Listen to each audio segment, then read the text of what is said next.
people wanted to make it and won't make it tonight. So we'll have this recording available for them. So thank you to those of you that made it. So we are doing our monthly workshop. As a reminder, it's always the fourth Tuesday of the month. And Ray and I are actually switching back and forth in terms of like who's hosting it, and we get to pick our own like themes basically. So whatever we're like feeling excited about at the time. So if you ever have suggestions and there's something that you want to talk about, just let us know and we'll see where it fits and probably do it, honestly. So some of them are a little bit more active. This one's going to be a little bit more talking and stuff, but I do have a lot of really cool examples that we'll do too. So there will be a lot of screen sharing, but very interactive. We'll try and ask for lots of feedback as we go. So we are talking about being a smart consumer. So basically, the reason that this even came up is I hear from my clients all the time where they're like, oh, is this good? Or I heard that, or they have lots of examples, right? Where they're just like, that doesn't seem right. Like, I don't know if that's true or whatever. And so we talk through, if that claim is reasonable or if it's just like fancy marketing or anything like that. So that's kind of why we even decided to do this in the first place, because I think marketers are very good at their jobs, and that's not always beneficial to us as a consumer. So we've done like the, label reading, nutrition facts, all that stuff. We won't do that as much today. We'll talk a little bit more big picture marketing. So my first question, and I will ask this round robin, is have you ever seen like an ad or a claim that seemed too good to be true? And if you can think of an example, that would be awesome. So Ray will go first with you. Any claim that you feel like you come up with off the top of your head that seemed a little too good to be true? Well, the first food that came to mind, well, the first thing that came to mind is a food item, cereal. Mm, Like, I don't know, I just kind of remember when I was younger, like all the super duper sweet cereals that are so many different colors and change the flavor of your milk are like heart healthy or something, or has like the heart in the little corner. And yeah, that's what I remember. okay. And did you believe it at one point in time? And if you did or didn't, did anything change your mind? Yes, I did believe it. I didn't really know I really didn't know any details. I just saw the label and was like, oh yeah, it's healthy for your heart or whatever. And now, I definitely know that it's not true, or at least it's misleading. Um, yeah, yeah. So my mind has changed about it. Misleading, that is a very good word, and I think we'll use that a lot today. Bob, what about you? Yes, I'm sure I've seen commercials or ads for things that seemed too good to be true or just plain not true. I don't know if I can come up with an example. I mean, there's one that I guess that always bothered me is some dishwasher. They were trying to get you to buy some dishwasher, and they talked about how uh, running your dishwasher saves so much energy and water and all that kind of stuff. You run your dishwasher every night, for even if you only have one dish in it or something like that, talking about how much more efficient it is than washing your dishes by hand. Or they even kind of suggested it made more sense than even waiting till you have more dishes in your dishwasher before running. But Okay. sounded kind of idiotic to me. I guess there may be some truth to this claim about the amount of water that's used, but that's not the way I wash dishes. So I didn't buy into it. Okay. So what was the biggest orange flag, we'll call it? Because red flag is like, okay, that's bullshit, like immediately, right? But like orange flag, where you're like, I don't know. I don't know. I think it was probably just the idea that even if you only had a dish or two in your dishwasher, you should still. Mm-hmm. And that's where you're like, I don't know about that. That doesn't agree. Okay, cool. Love that. Awesome. Mine was always the shampoo, like lather, rinse, repeat. I'm like, do I actually have to repeat? Hey, That, Jessica, that you can actually answer that that made me question. laugh. about you? What have you seen?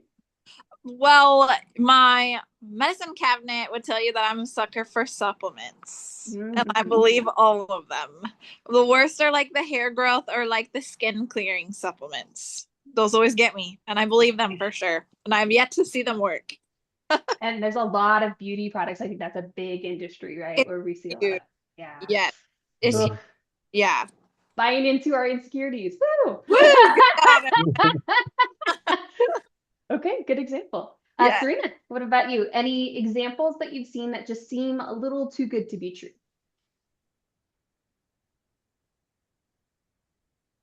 Sorry, I was trying to get any examples. Mhm. I would say as a woman, a lot of the beauty stuff is probably something you see a lot, or like the shakes, um, Ooh. and supplements, vitamins, body creams, like just yeah, a lot of stuff I think marketed, or at least for what I see, geared towards women. Yeah, absolutely. So let's talk a little bit about why marketers do this, and then we'll dive into some examples and dissect stuff a little bit more. So why do we think that this is such a big issue? Obviously money, right? But other than that, why do we think they even do this? What is the intention? And this can be Um, open forum, whoever wants to speak. well, I just think it's a, but like you said, I think the biggest thing is just for them to buy their product to make money. Mhm. Um, trying to like convince people that their product is going to make them happy or fix their lives or Mm, good. hmm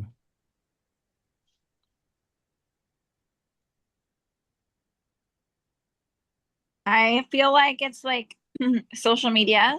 I was laughing today because when I knew I was coming to this and I was listening to my client, and then I went on Instagram and there was instantly an ad about what we were talking about. And it's like I feel like they do it like they go after your weak spots so they know that you'll do an impulse buy. So that you Mhm. think through the claim. And so like when you can go at people's like weak spots, that will get them to impulse buy. Yeah. Yes, yes. Good one. Impulse, absolutely. Yeah. And nowadays marketing is like impossible to avoid. It's It's like everywhere, right? they stalk you. Oh, yeah. It's so bad. Okay, cool, great. So what we're gonna do is we'll keep talking through topics as well, but I'm just gonna throw in a couple examples here or there too. So well, funny enough, Bob, actually one of the examples was yours. Do you remember the King of the Hill series that you bought? Uh, yeah, I actually did not buy it, but I Oh, looked at it. okay. Okay, that you looked at. So can you tell us about what happened there? Like what was your experience?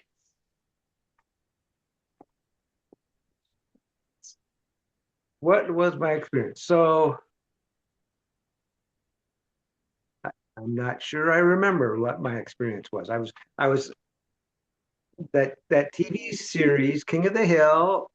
I enjoyed watching it way back in the days when it was live. I thought it was pretty funny.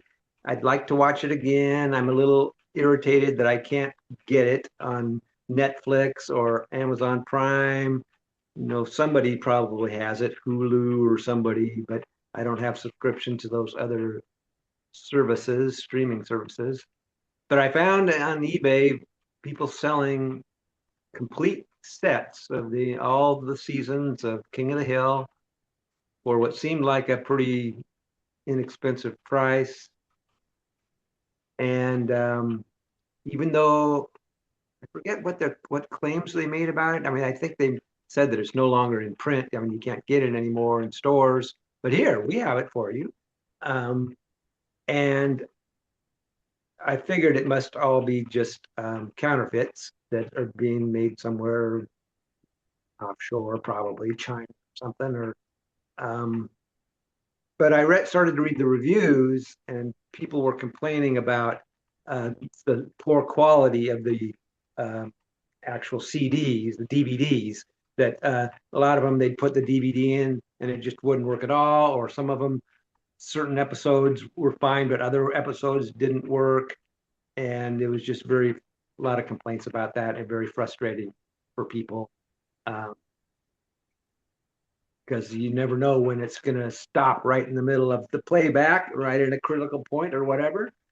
So I do remember commenting to you about that maybe I won't buy that. I don't like the reviews. But then on the other hand, maybe some people gave it good reviews. Maybe I should buy 2 sets. And that way, twice the chance that, I mean, if I get a bad DVD, maybe the other set, it'll be good on that set.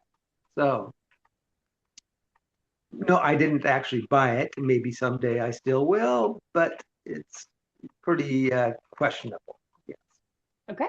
So 2 things I want to point out there. One is the scarcity piece, right? This is not in production anymore. It doesn't exist. This is the only place you can get it, right? That is a super common tactic. So we'll talk tactics next. And then a piece of advice that we were going to talk about a little bit later, we'll talk about it right now too, is reading reviews, especially the worst ones. If you can look at those 1-star reviews and see the people that did not get paid to review that product. Okay, we're obviously they didn't all get paid, but if you can see that there's an exception, and if that exception is not worth the risk, then that's a really good way to do it as well. So let's talk about tactics next. Targeting insecurities, impulsivity. Yes, please. Can I make one comment about the 1-star reviews? Yeah. Yeah, I always go to the 1-star reviews just to see what bad things people have to say about. But there seems like there's a lot of products that are actually good quality products and sometimes I look at these. Sometimes the bad reviews scare me off, but sometimes I just finally have to say to myself, yeah, some people are just idiots and don't know how to use the product, and they're writing bad reviews because they can't make it work, but they just don't know what they're doing. So sometimes. I mean, sometimes you have to take them with a grain of salt. Absolutely. That's a great point too, because it's more important that you read them probably, right, than the fact that there are any. Yeah. We just bought a product on Amazon and like 3 or 4 people complained and gave it a 1 because the package opened when it was delivered to them. You're like, well, I mean, yeah. So I didn't even get to use it. You know what I mean? So really good point. Absolutely. Okay, so let's talk about tactics. So we talked about like targeting your insecurities, impulsivity, scarcity. What other tactics do we see marketers use to attract your attention? Ooh. I feel like I should remember this from high school marketing, Yes. but it's not coming to me. Speaking of marketing, one of the classes that I took for my MBA was all about charts, and it was really dumb in terms of like the general topic, but I actually learned so much about it. It was about how to make a good like table or graph, right? Okay. And so that sounds really boring at first, but what they did is they showed us ways that marketers use tables or graphs to misrepresent information. To where you can't actually tell what they're trying to say. Next, so it looks like a huge incline, but it's actually that much. Yeah, so So bad. that's definitely one. That makes sense. And Serena, influencers, tell us more about that. If they like some companies like send their product to different like big influencers and then they try them out and then they write like if they get paid or like a payback from selling this thing. Or like And I see it on chances are TikTok maybe all they or haven't even TikTok all done the it. time. They're like, this thing is amazing. And then like if you click it, then I think I have a friend who does that. She's like, every time somebody buys it from my video, then I get a little bit of money.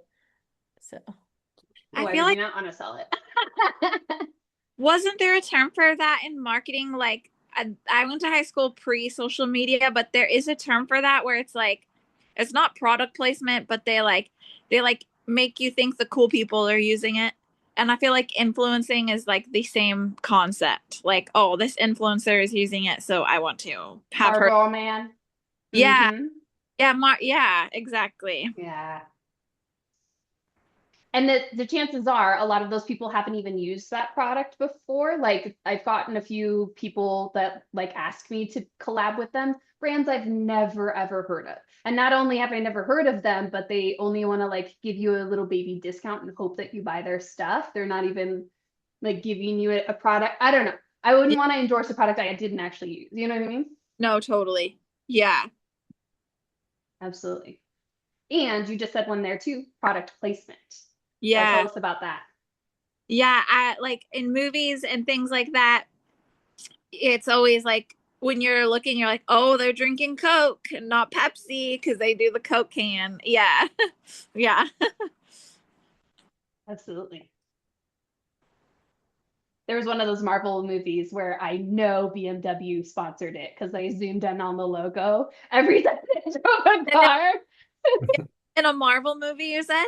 Oh, I feel like Endgame and Infinity War was Audi. Yeah, maybe. You're They're all, probably right. yeah.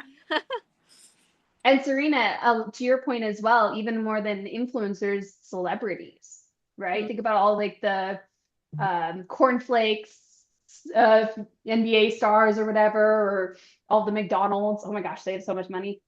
I bet none of those athletes eat McDonald's. Yeah. Right, Bob? Uh, Any other tactics you can think of? yeah, I was gonna mention celebrities Mhm. and how the other day I saw I can't remember what commercial it was, but yeah, it was a celebrity with this product, and I was like, I don't think this celebrity uses it. Like it was something, it was just so unrelated. I can't remember what it was. Mm. But it kind of reminds me of I don't know if you've seen that video about Kanye West, and he's like, yeah, Lady Gaga makes music or something, and she's in like the Polaroid commercials or something like that. And he's like, what does she know about Polaroid? Like she doesn't know anything about camera. She's a singer or something like that. Mm. So yeah, just using like celebrities to say, oh yeah, this famous person uses it. Kind of like the influencers, like, yeah, this famous person uses it, you should too. And the influencers are like basically the new celebrities. It's crazy. Yeah. Bob, did you have anything to add? So what are the ones that are already on the list that we've mentioned? Ooh. So scarcity, impulse, uh, product Well, placement, celebrities, influencers. I guess the one I was thinking of that actually is probably related to both the first two, scarcity and impulse, is just the whole concept of it's a limited time offer. Act now or this goes away. Special Mhm. deal, act now. Yeah. Absolutely. Absolutely. Yeah. And they teach that hard in marketing too. It like makes me feel bad, especially if it's not like actually true. Yeah, that's a huge thing for sure. Okay, and then there's a new kid on the block. I think you guys already kind of know what I'm talking about. But there are so many new videos that are coming out that we don't know if real or not because of AI. yes, it's so bad. Okay, so let's talk about that for a moment. How do we tell if it's AI or not? Can we tell if it's AI or not? What do we think about that whole trend? I can usually tell if it's AI or not. But my current stress is, do you know Jimothy, the raccoon? There's this supposed short spined raccoon in Seattle. Oh, I did see it. Yes. Yeah, Okay. I cannot figure out if he's AI or not. And so I'm like, AI is getting better, but I can usually tell if it's AI because I'm like, this is ridiculous. Okay. So what kind of things do you see that make it seem AI? It's usually the facial expressions are like a little too drama. And like the movement is really smooth. Mm. Like the guy who got tossed in the air by that buffalo in Yellowstone. At first, I was like, "That's AI," but then I rewatched it and I was like, "No, that's real," because it wasn't like very smooth. Like it happened like very realistically. Yeah. Okay. Anyone else AI expert? What do you see? I know like some AI videos, like I think you can tell whether or not it's AI, but some of them it's just like, okay, yeah, that's definitely AI. Like a body part of like a person doesn't move with their body or something, or like I saw an AI, a cheerleading or an AI of some cheerleader doing like a flip on a stunner or something, but like the like middle their middle of their body didn't move, and I was like, what the hell? Like, no. And it's actually gotten so much more refined in even the last few months, which is scary. Because I remember 6 months ago, we were making fun of the fact that every AI creature has 6 fingers. Um, and now they're making like filters so that it looks realistic or using like demo videos to. Have you seen a bunch of people post where they're like, oh, AI stole my video. Here's my video, and here's the other. Mm. Yes. And Whoa. so, like, I remember I just saw a guy that was doing karate or something, and then they did the exact same video, but with like a female with like big boobs and like, but it was the exact same movement pattern. They literally took his, yeah, it's bad. Or you can It's always getting tell in too impressive. the voice too, like especially with like YouTube videos or something. Like the voice just sounds Yeah. so not real, like robotic, or like Yeah. the tone is like very consistent. Yeah, and it doesn't match the lips. Mhm. Lip move and the words don't always match up very well. Yeah. And so the scary part is once it gets really good, are they gonna have people that are like fake that have their own profiles that a bunch of people follow, and then they get to put whatever products they want in there. You know what I mean? Yeah. Yeah. Okay. So we're gonna test your AI. Ready? Sound. All right. Can you see it? Yes.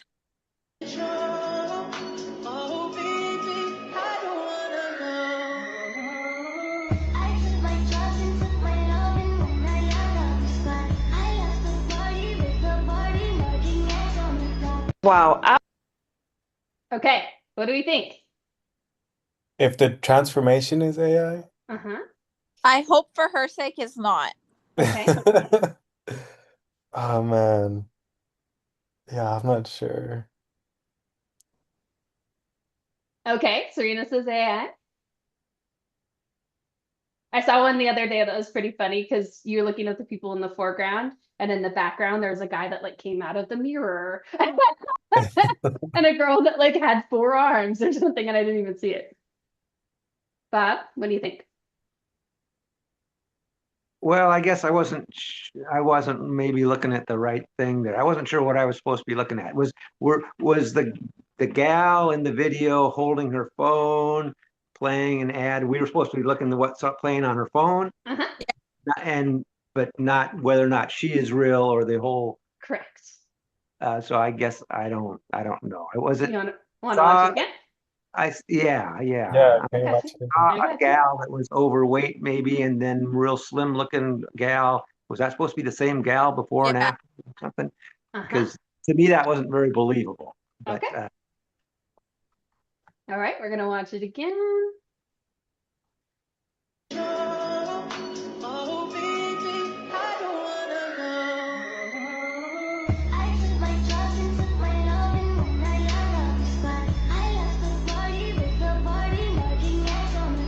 wow, Okay, I kind of think yeah.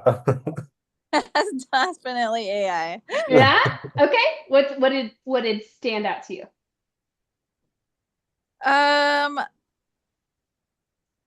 I think like the same thing we were talking about, like the body language is like too like staged kind of. Yeah. When Okay. she this, it's like each movement looks the exact same.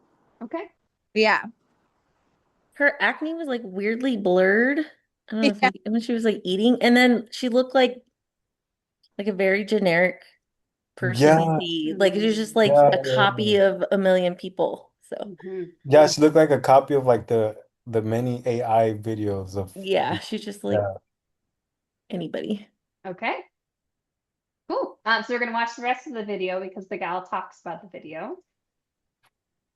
Absolutely amazing transformation. Years of discipline and sacrifice, and whatever software generated this, because that whole video was AI. Oh, hell no. Do you know how Scary that is. And of course the video ends with some kind of supplement to target your insecurities, showing you a transformation that isn't even real, then convincing you that you need to buy something to look like it. Because fear sells, insecurity sells. And unfortunately, a lot of people are making money from both. Every single day people are scrolling on social media comparing themselves to what they see online, comparing their body, their progress, their life, when the reality is not everything you're looking at is even real anymore. And that doesn't mean every transformation is fake. There are thousands of people out there who've worked incredibly hard to change their body. But it does mean that you need to be a little bit more switched on when it comes to consuming content. Don't let the internet convince you that you're behind when you're comparing yourself to something that never even existed.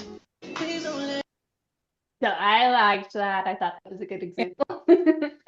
What do we think? I think it like nails it on the head of everything we were just talking about. Yeah. Okay, awesome. So next. Okay, Gemini. Has anyone used it yet? No. ChatGPT. No.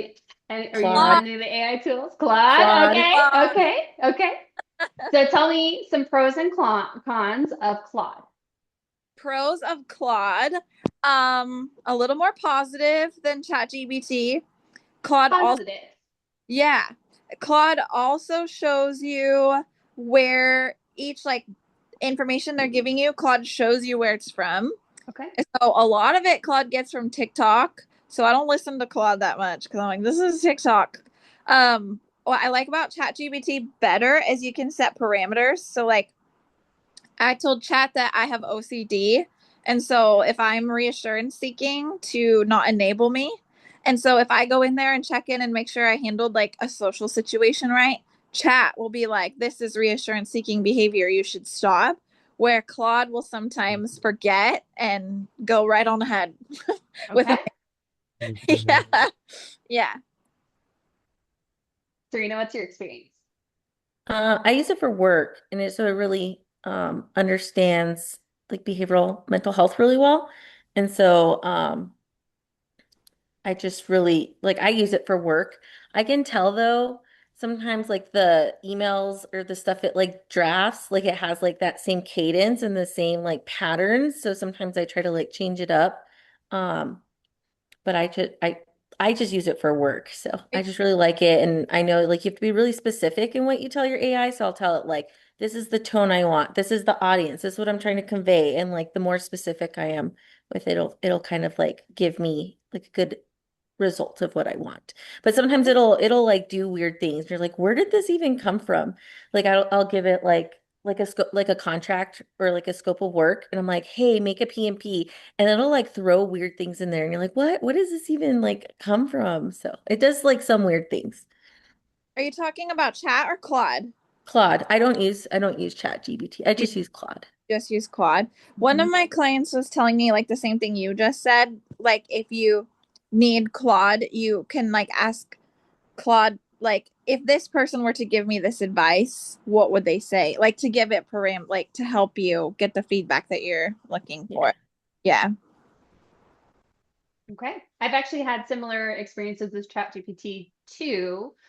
We used it for check-ins and stuff when we were first doing it. And then I found out it was not good at keeping records. So if I asked for any records or Excel sheets or anything like that, like it lost it. It did not have that information. So I realized that I needed to keep all of my own records and then just feed it information and use it as like a workshop more than like depending on it as a system. Yeah. Did you pay for it? Mhm. Oh, okay. I was gonna say the Claude is really good at keeping like your chat history, or you could be like, I don't like you like could re-pull something up and it'll like find it, which is nice. Yeah, chat is not very good at that. And so sometimes I will set parameters and say, like, I do this, I don't do that. This is the language I want to use. And then it'll 3 messages later use the language that I didn't want it to use or whatever. So yeah, I've definitely had some issues there. Right, Bob, do you guys have any experience? Also prettier. Oh, Claude's pretty. Okay. Claude. Yeah, I've used it. Usually when I finish reading a book, I like to talk about the book with Oh, that's ChatGPT. cool. but sometimes it like says like a different name or like the plot is wrong, and I'm like, no, this happened and then this happened. They're like, oh, you're so right. I'm sorry. I won't make the mistake again. Or like with I'll talk about it like with I'll debate it with philosophy. I have like a little project about philosophy and like we'll argue there. But then it kind of it like sometimes will like tell me what I've been like saying based off like what I've been typing. I'm like, well, I didn't say that. I said this. Hmm. And like I never said that this was this and this was that. Like I said something completely different. It's like, oh yeah, you're right. I'm sorry. But no. And it's definitely being refined. I'm sure it's going to get better and better. But yeah, there's definitely a gap in the information sometimes. Have you guys heard the term hallucinations? I mean, in general, but for AI specifically. Serena, No. what does that mean for you? Oh, well, I've seen one. I've seen What? one person have like a like I guess you call like AI induced episode of psychosis. What? So they were like really convinced that the AI was like really talking to them and like it did induce symptoms of psychosis. They had a psychotic episode. And at first I like didn't believe it and I was like, no. And I was like trying, and then I saw an article in the APA that there's more instances of people getting episodes of psychosis from talking to the AI bots. Like, Whoa. yes. So I have seen it.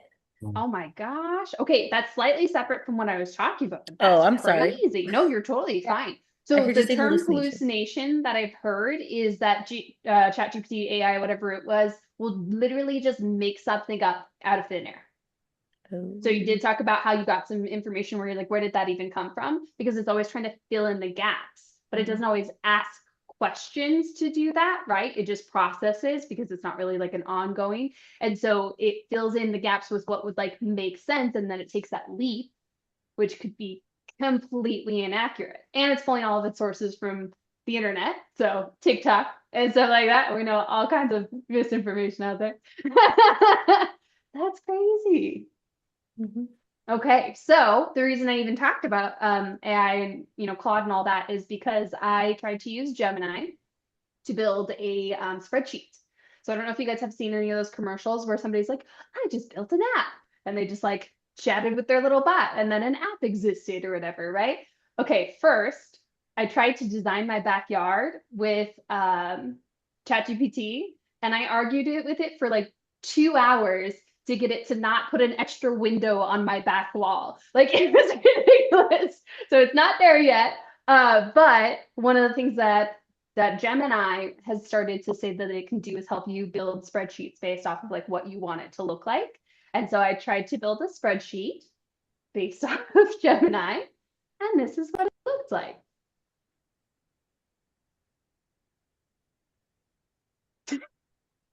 No. That's the whole thing. Where is Yes.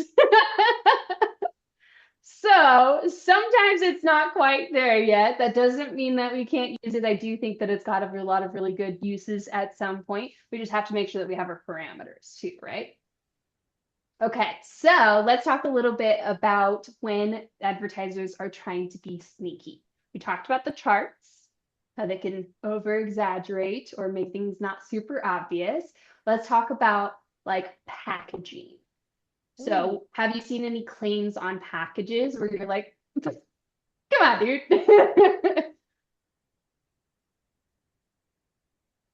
I think one that I see, and it's mostly online, where um they're like, oh yeah, and let's say in this VIP package, it's usually worth over $6,000, but Mhm. we're gonna sell it to you for $60. Yes. And like you look at everything and it's like, well, does that really add up to over $6,000? Like doesn't sometimes it doesn't make sense, but Okay, good one. Yeah.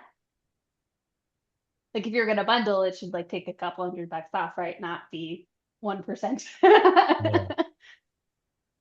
Absolutely. I do have a visual example. I laughed at this one. We get these little Duke sausages. They're delicious. 50% more versus the 5-ounce size. What does that look like to you?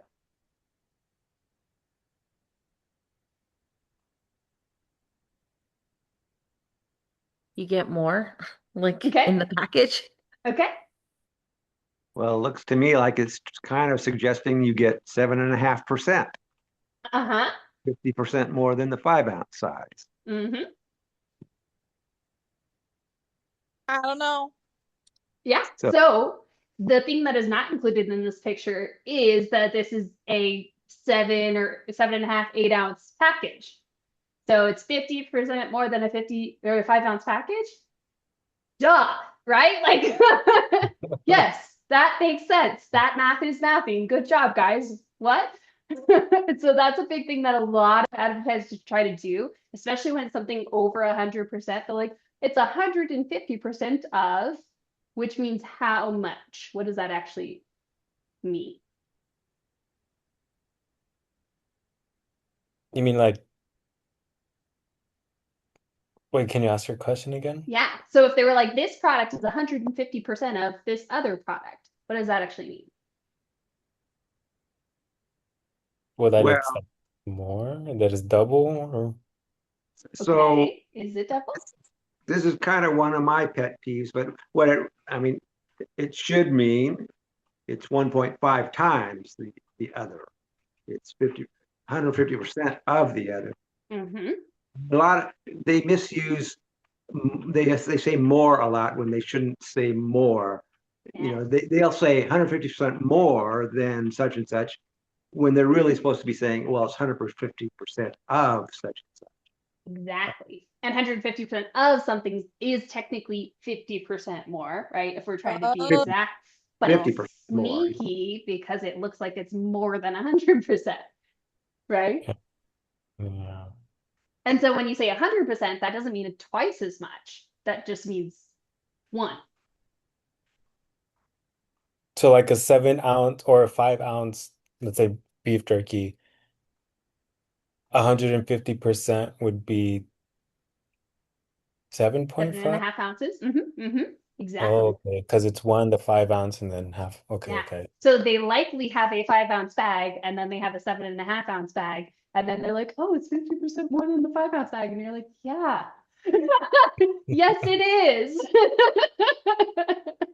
Like, what? That's crazy. So that's one of the claims that always cracks me up. 2 times as much, right? To Go ahead. or the where they're like 0 grams of added sugar. So Okay, okay. then if you check the back, there's still like 30 grams of sugar because there's a ton of fruit or something in it. And you're like, Yes. I thought this was a low sugar snack, but it's not. Yes, exactly. That's a really good example, the added sugar. What Yeah. other things do they put on packages to make them feel more attractive? Probably like colors. Like, Okay. well, I'm just thinking more like for kids, like for toys, it's all these bright colors and yeah, it just looks fun and exciting just because they're different colors and everything. Yeah. And if you were trying to be like a healthy adult and pick good foods, what color would you like your packages to be? Green, maybe blue. Brown, look natural. Yeah, like natural colors. Uh-huh. Or a good Absolutely. one is like a cream color, like Mm-hmm. tan, cream. Very like, yeah. Serena, you said 0 grams of fat. Tell us about that. I don't know. I've just seen that where it says like 0 grams of fat, no added sugars, zero sugar. Absolutely. And no added sugars too, really good point. Jess, you said that sometimes it has like natural sugars in it. What else can they substitute for sugars? Corn syrup. Okay. Technically, I think that would be considered as added sugar, Okay. but if they said 0 grams of added sugar, what else could they put in there? Sweeteners. Uh-huh. Yeah. There's a buttload of sweeteners, right? Yeah, there is. Yeah. Yeah. Some of them are really bad for you. Yeah. And to Serena's point, with the 0 grams of fat, typically if they're going to take something out of it, there's that whole like non-fat, low-fat trend, right, in the late 90s, early 2000s. And what they have to do is add other things back into that product to make it still taste good, which would often be sugar or salt or anything like that, right? Yeah. Absolutely. Okay, good examples. Another one that I've seen is that they'll shrink the package and not tell you that they shrunk it and then have it be the same price. Oh. Mhm. Yeah, I've noticed that before actually. You're like, huh, That I really thought this Snickers bar. that was very common, especially around COVID time when there was a lot of supply chain problems and stuff like that. And yeah, and so the term that you may have heard is shrinkflation. I have not. Shrinkflation. So they just make it smaller and charge the same price and hope you won't notice, rather than, keeping it the same size but having to raise the price, which you will notice. Yeah. I also think sometimes they're a little tricky when they do like two for deals and stuff like that, because they obviously do all the promotions and the coupons and all that stuff. And they have a lot of deals with like the grocery stores. So if they have like coupons on the app, it's usually that company that's like paying for the coupon, right? But they're just trying to get you to buy their product, is really what it is. But I think sometimes they're a little bit tricky because what they'll do is they'll have like a two for deal where it sounds like it's cheaper, but it's only cheaper than the one for deal, if that makes sense. But that doesn't necessarily mean that it's not more expensive than it used to be. Hmm. So that's something they do for a while too. Absolutely. Okay. So we talked about green and brown packages. Gluten-free is another one. This one's my favorite. Corn tortilla chips. Gluten-free. And you're like, yes, it is made of corn. There should not be gluten in there, right? So they'll add any of these stickers that they can have on there. And there's a bunch of them that they don't even have like regulations around, like natural flavors. What does that mean? Yeah, what does that even mean? Who knows, right? Did anybody watch Super Size Me 2? Yeah. Okay, what do you remember from that? That one was the one where he had to eat McDonald's for like a month straight, right? Yes, and then the second one, he created his own fast food restaurant. Oh, I didn't see the second one. I just Ooh, okay. Absolutely. Did anyone watch the second one? Yeah, I've only seen the first one. Okay, okay. I highly suggest it because what he does is point out exactly what we're talking about here. He creates his own fast food restaurant and tries to get as many of those like sticker labels as possible and just exposes how easy it is to get them. So one of my favorite ones was free range chickens. So all that he had to do was have a barn and then build a fence that was like this big and open the doors so that they could go out if they wanted to. But these chickens were literally bred to just be fat sitting chickens. And so they didn't even want to go outside. And that made them officially free range. Yeah, like So sad. with the eggs too, you'll see like free range. Yes. or cage Yes. free. I've heard Yeah, Yes. cage free. cage free. Yeah. Yeah. And I think there are some that have specific stipulations about them, but that one in particular was not like a very strict stipulation at all. And so that's what we want to make sure that we're looking into is, okay, am I buying this product for a reason that's actually legitimate, right? Is there actually like a hard rule around this feature that I'm going to pay twice as much for this product for in order to get, right? Yeah. That makes sense. Yeah. Okay. Let's see. Oh, protein, Serena. I remember you asked about this because they have like protein in everything now, right? Yes, it's in Yes. everything. I've Yes. seen some funny like social media posts or like buying dishwashing soap and it's like with protein. Like it's in everything. So why do we think it could be a positive thing? Why do we think it could be a negative thing? Well, Like the I said, quality of protein, oh, sorry.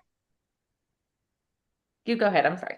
Like the quality of the protein that's in the things. Like it could, yeah.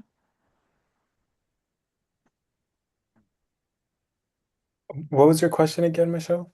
Yeah, so protein added to everything. Why could it be good? Why could it be bad? Mm, well, I don't know if this answers the question, but I feel like there's like a thing around protein, and it's probably been happening for a while where like everybody's all about protein now because they think protein is like the only thing that builds muscle. So like, oh yeah, if we market this as having extra protein or the protein that it already has, and it'll be more of a chance that more people buy it. Okay. And you bring up a really good point, and I know you all know the answer to this. If you eat a bunch of protein and you don't work out, are you going to gain muscle? No, you're just gonna gain weight. Right? So there are definitely positive reasons that we need protein. We do want to be a little bit careful about where we're getting those sources. Serena, do you remember the 10% rule that we talked about? No. Okay, no worries. So you had asked me at one point how much is like a good source of protein, right?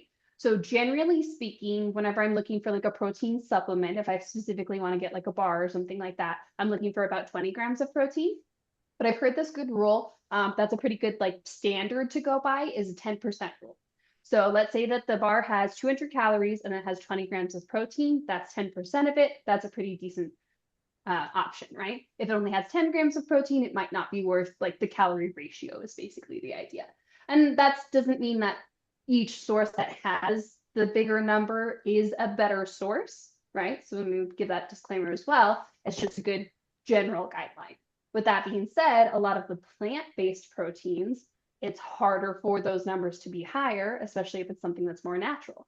And so I usually look for like 10 or 15 grams of protein, something like that, because oftentimes they can't get it that high. Bob just found one that was plant-based and had like what, 30? Yeah, I don't remember, was it 30 or I also picked up something that was 35. I don't remember which one was the Yeah, plant. which is very impressive for a plant-based one. What was it? It was a protein shake that was like 30 grams of protein, but it was a plant-based protein. Yeah. Awesome. Okay. So, and then the other piece that we want to pay attention to is misnomers. So there's a lot of things where they maybe call it something that might be a little misleading. But two that I wanted to talk about for sure is dietary fat that you're eating does not equal fat on your body, right? There's just not the right language to be able to differentiate those two. But because you're eating fats doesn't mean that you're going to get fat. And so I know that there is some misunderstanding around that. And then another interesting one of our clients is working on his cholesterol. Dietary cholesterol does not immediately affect your HDL and LDL, your high and low, because your liver actually regulates that based on how much cholesterol you're consuming. So even more important than the cholesterol piece is actually paying attention to saturated fats instead. So that one's kind of interesting too. Okay. I do have a couple more examples, but let's see if we've got any more. Oh, yes. Okay. So let's talk about tips and tricks. Since we've only got about 5 minutes left, we'll skip a couple of examples and I'll send them over to you guys. Tips and tricks for kind of going through the mud. So does anybody have any where they trust this process in order to be able to kind of weed through some of that misinformation? We talked about the reviews. That was a really good one. Looking at the bad reviews, making sure that the trade-off is worth it if you do decide to do it. At least for food, maybe reading the nutrition label Mm-hmm. and like seeing exactly what's in there and see what you're consuming. Yeah. And I love comparing labels too. I think that gives you even more of an image because then you can kind of pick the upgraded version and then you can upgrade later too if you want. But yeah, comparing, absolutely. Yeah, I was gonna say I read the ingredients list a lot, and if there's I can't pronounce in there, or if it's really long, I usually put it back. So I'm Yeah. like, not good. Yeah. Absolutely. And there's obviously exceptions to that. And that's the point of basically this whole workshop, right? We have to make sure that we are thinking about those exceptions and using discernment whenever possible. Because, for example, I always use this as an example when we use our plant diversity. I found a salad mix that had 14 different types of lettuce. So like, those are all natural products, but it is a big list, right? And so we do have to use that discernment. But generally speaking, not being able to pronounce, long lists, those are questionable, right? Yeah, like long named things. Like yeah. Hexa, something, yeah. If it sounds like it came out of science, questionable. And a lot of the questionable ones have like X and Y in it. Okay. All right. And there's a lot of preservatives, right? So do we know any names of like the preservatives that they use in things? No, but I don't eat anything that has MSG in it, and I Okay. don't know why. Like, Okay. do you know why MSG? I just know that it's not bad. Like, you shouldn't eat it. Yeah, that's also the extent of my knowledge.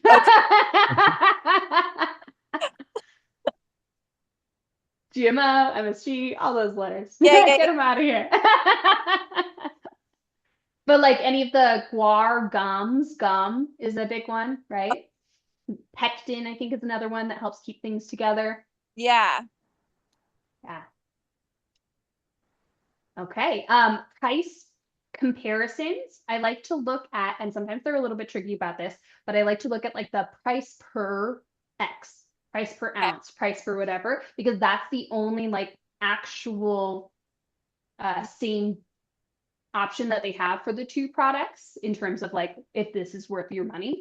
Okay. So that's a really good one. Sometimes they do it in a different measurement, which is a little bit confusing, but generally speaking, they'll have the same number. Oh, yeah. Oh yeah, And please. yeah, kind of going off of that like yeah, well yeah, going off the price like per ounce or per grams or whatever, and you end up finding out, well, if this one, the one that's more expensive or cheaper or whatever is better than the other one because Yeah. of like the price per ounce. And buying in bulk, generally speaking, is going to be a better, like, economical option. It's usually going to be cheaper too. So if you can afford to do that, then that's a really good option too. Bob, this is one that you and I talked about, is the like Prime deals or like Black Friday and stuff. How do we make sure that that's a real good price, especially on Amazon?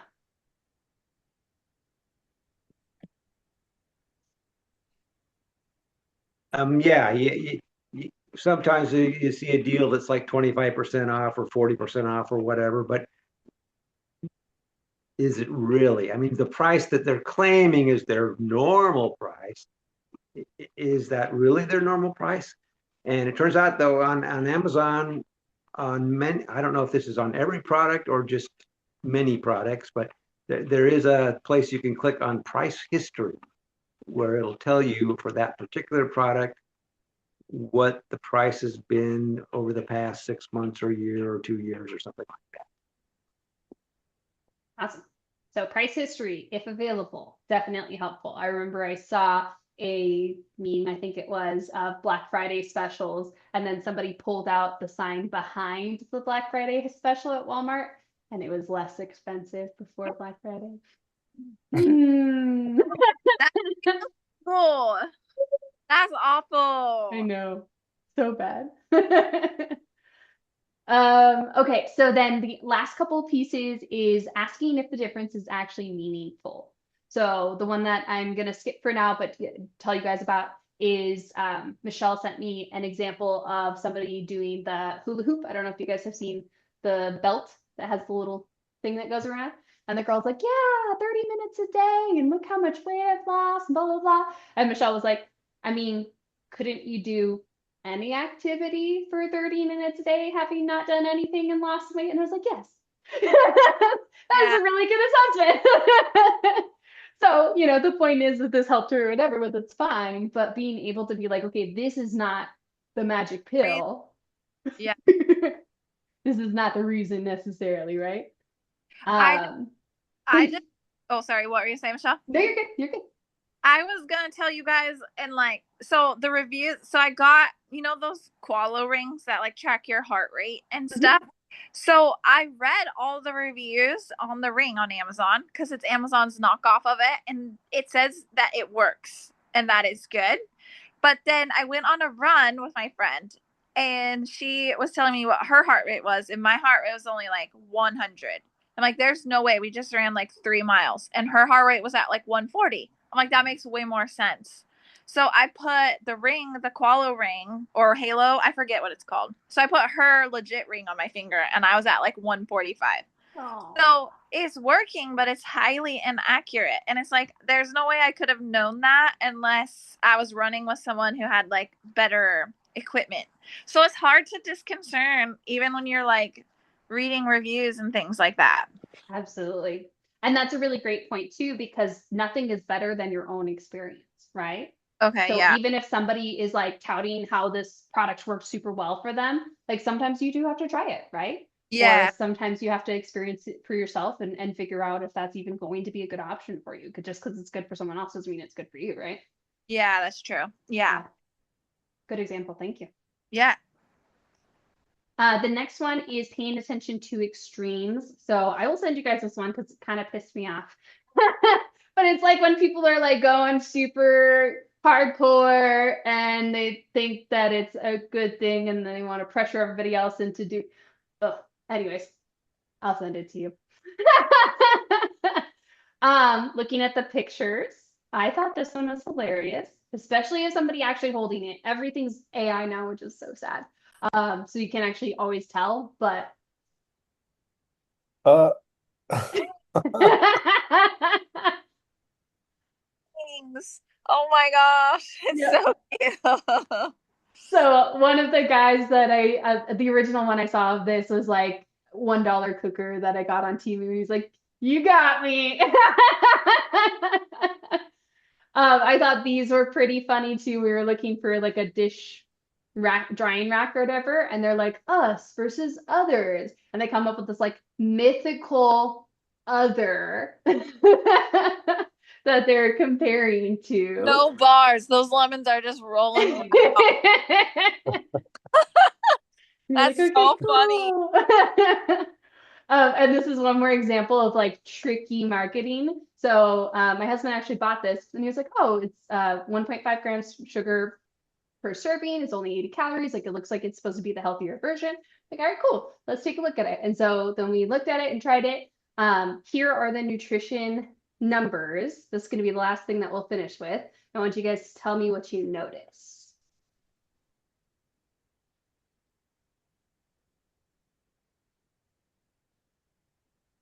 is it more sugar than the standard? So a little bit, right? 1.4, 1.5, but not too bad. What else? Less alcohol. Less alcohol, okay.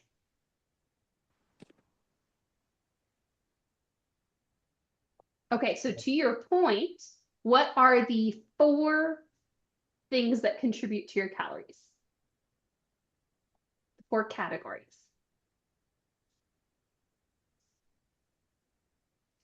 Is It carb, was- alcohol, sugar, fat, protein. Oh, fat, protein, and fiber are all in one section together. Okay, because they're all 0. So we've got our fat, we've got our protein, we've got our carbs. Those are our 3 main ones. What's the last one that contributes to your actual calories? Right? Is it fiber? Mm-mm. Wait, we said fat, It is on this protein, list. Fat, and protein, carbs. sugar. That's in Like the carbs. third. Uh, This is a sneaky one. Think college frat guy. yeah, alcohol. Alcohol. Alcohol has calories. Mhm. Oh, so it has less calories because there's less alcohol in it. So what does that mean? What? No, so what does Okay, that okay. mean? They just added water. They just watered it down. Oh my gosh. That's literally the only difference. You're gonna get less drunk and there's more water in it. That's hilarious. Ugh. Water in the ingredients on there?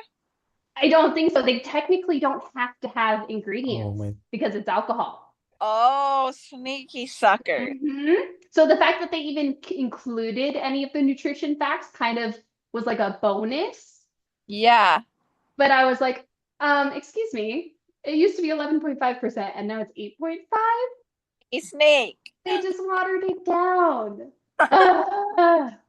So it's sneaky stuff like that where they're just trying to get you to not look at the details and just look at the overall packaging, right? So you Yeah. really have to be careful about that. So I think that's the last point that I wanted to make. studies say means nothing. Take everything with a grain of salt. I think we've covered most of them. Oh, when you are trying to decide if something is accurate or not, see if it jives with what you kind of already know. Okay. Trust your intuition. And then right now, with like the AI being built into Google and stuff right now, being able to actually have a full conversation has been super duper helpful. What we Nice. need to do as consumers is ask what word am I looking for? Non-biased questions, Okay. right? Ask a very open-ended question. So instead of like, does this affect this? Say, how does this affect that? Is this going to make me blah, blah, blah? How would this affect a person? Da, da, da, right? And so we need to have the questions themselves not have the answers already in them, because someone on the internet somewhere is going to say, yes, that is true. And somebody else on the internet is going to say, no, that's not true, right? And so being able to patch those together. And if you are looking at studies, meta-analysis is when they combine a bunch of studies together and then they try to decipher the truth based on all of this mountain of studies. So if you Okay. are going to listen to any of them, that's the number one way to do it. But trying Okay. to be really open-minded, open-ended questions and completely unbiased if at all possible. That's Cool. helpful. Okay. Any questions, any comments before you head out? Um, I've like a quick minute story. I bought something from Amazon a couple years ago. It was a waxing machine or a wax melter thing.